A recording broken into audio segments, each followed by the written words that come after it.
अनोखा digital recording studio Alamnagar Madhepura.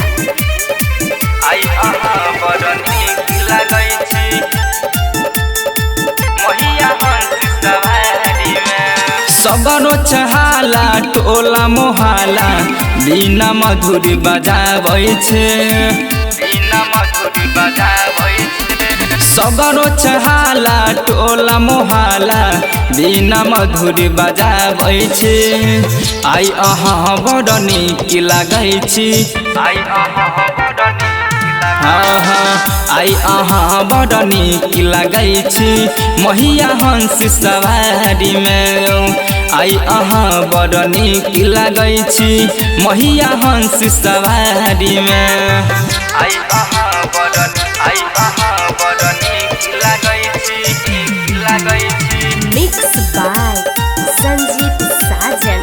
महिया हंस सवारी में माथे के बिंदिया अहाँ के चमके चमचमय, माथे के बिंदिया अहाँ के चमके चमचमय।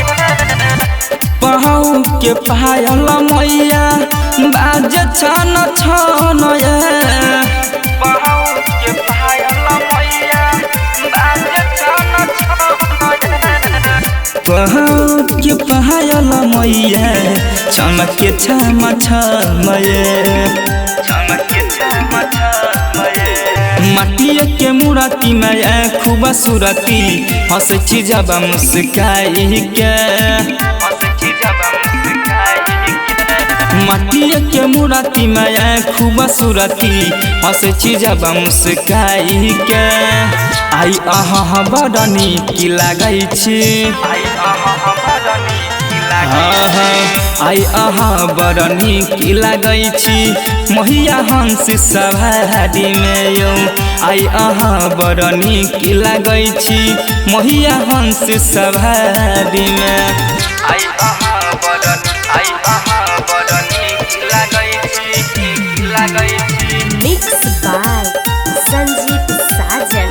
महिया हंस सवारी में लिखलक भजन अहाँ के राइटर नितिनय, लिखलक भजन अहाँ के राइटर नितिनय।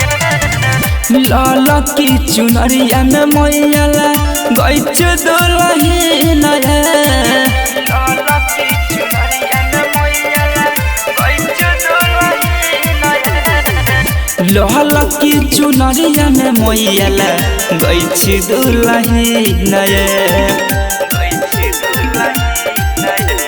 करिया उदाया है मोरे मैया प्यारे कुंदन पुजारी पे,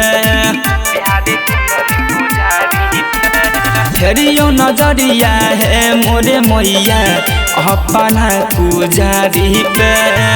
आई अहाँ बड़ नीक लागै छी, आई अहाँ बड़ नीक लागै छी महिया हंस सवारी में। आई अहाँ बड़ नीक लागै छी महिया हंस सवारी में। अनोखा digital recording studio Alamnagar Madhepura.